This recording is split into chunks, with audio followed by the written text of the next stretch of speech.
Hi friends, welcome back to Jashan blogs. ఈరోజు కొత్త రెసిపీతో వచ్చేసానండి మీతో షేర్ చేసుకోవడానికి. అదేనండి చింత చిగురు పప్పు, దాని కాంబినేషన్ ఉప్పు చేప సూపర్ ఉంటుందండి. ఒక్కసారి నా స్టైల్లో చేశాను చూడండి. పప్పు 2-3 సార్లు వేసేసుకొని కడిగి పక్కన పెట్టుకోండి కుక్కర్లో. తర్వాత తగినంది ఒక గ్లాస్ పప్పుకి 2 గ్లాసులు వాటర్ పడుతుంది. కొంచెం పసుపు, కొంచెం కారము, దీంట్లో మెయిన్ పచ్చిమిర్చి వేస్తాం కాబట్టి కారం కూడా ఉండాలండి. కొంచెము లైట్గా కలర్కి కొంచెము కారం 1 టీ స్పూన్ వేసాను. ఇంకా పచ్చిమిర్చి, టమోటా అండ్ ఆనియన్, చింతపండు. ఎందుకంటే టమోటా పులుపు ఉంటుంది కాబట్టి చింతపండు మరీ చిన్నది. ఇప్పుడు వేసేది మన చింత చిగురు అండి. సో ఏంటంటే కొరంత చిటికెడు వేస్తే టమోటా ఎట్ట పులుపు ఉంటుంది, చింతపండు కొంచెం వేసామంటే టేస్ట్ బాగుంటుంది అనమాట. మరీ వేయకుండా ఉంటే ఆ చింత చిగురు ఫ్లేవరు కొంచెము వేరేగా ఉంటుంది. సో అందుకని ఇప్పుడే వేయకూడదండి చింతాకు, ఎందుకంటే బాగా మ్యాష్ అయిపోతుంది. మనకి తినేటప్పుడు అది పళ్ళకి తగులుతూ ఉంటే సూపర్ ఉంటుంది. సో కొంచెము పప్పు బాగా ఉడికిపోయిన తర్వాత ఈ టైంలో చింతాకు వేసేసి కొంచెం బాగా గెంటితో బాగా మెతిపోయింది. సో కొంచెము 5 మినిట్స్ అట్లా ఉడకబెట్టేసామంటే బాగా అదే మెతికిపోతుంది. చింతాకు ఎంతసేపు అండి ఉడకాలి. సో మనం ఒక సిమ్లో పెట్టుకొని 5 మినిట్స్ బాగా మ్యాష్ చేసేసుకొని పక్కన పెట్టేసుకోవాలి.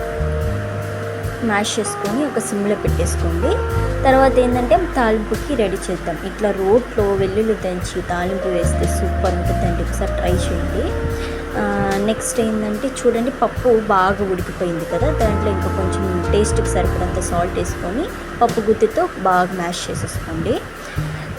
ఇది తాలింపుకి ఉప్పు మిరపకాయ వేసుకుంటే సూపర్ ఉంటుందండి, ట్రై చేయండి మీరు ఒకసారి. 2 ఉప్పు మిరపకాయలు, వెల్లుల్లి అండ్ ఆవాలు, జీలకర్ర అండ్ కరివేపాకు, ఆనియను, లైట్గా ఒక ఎండుమిర్చి వేసేసుకోండి సరిపోతుంది. బాగా ఫ్రై అయ్యాక బాగా ఫ్రై అయితే కొంచెం ఎర్రగా వచ్చిన తర్వాత బ్రౌన్ కలర్ వచ్చిన తర్వాత బాగా బ్రౌన్ కలర్ వచ్చేదాకా వేయించండి, బాగుంటుంది.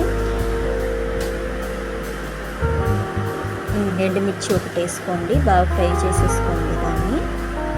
ఇందాక క్లిప్ మిస్ అయింది, సో ఇప్పుడు యాడ్ చేశాను.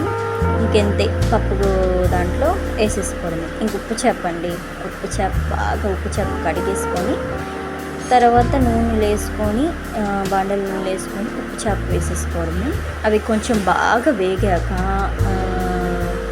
కొంచెం పసుపు, కొంచెం కారం వేసేసుకుందాం. ఉప్పు ఎందుకంటే ఆల్రెడీ ఉప్పు ఉంటుంది కదా, మనం ఉప్పు వేయాల్సిన అవసరం లేదు. సో అందుకని మనకు కొంచెం పసుపు, కారం, కలరిష్గా కొంచెం బ్రౌన్ కలర్ వచ్చే వరకు క్రిస్పీగా కొంచెం నవ్వులుతూ ఉంటే కూడా బాగా టేస్ట్ బాగుంటుంది.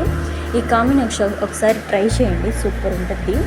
ఎవరైనా నా ఛానల్ని కొత్తగా చూసినట్లయితే లైక్ చేయండి, షేర్ చేయండి, సబ్స్క్రైబ్ చేసుకోవడం మర్చిపోకండి ఫ్రెండ్స్. Bye friends.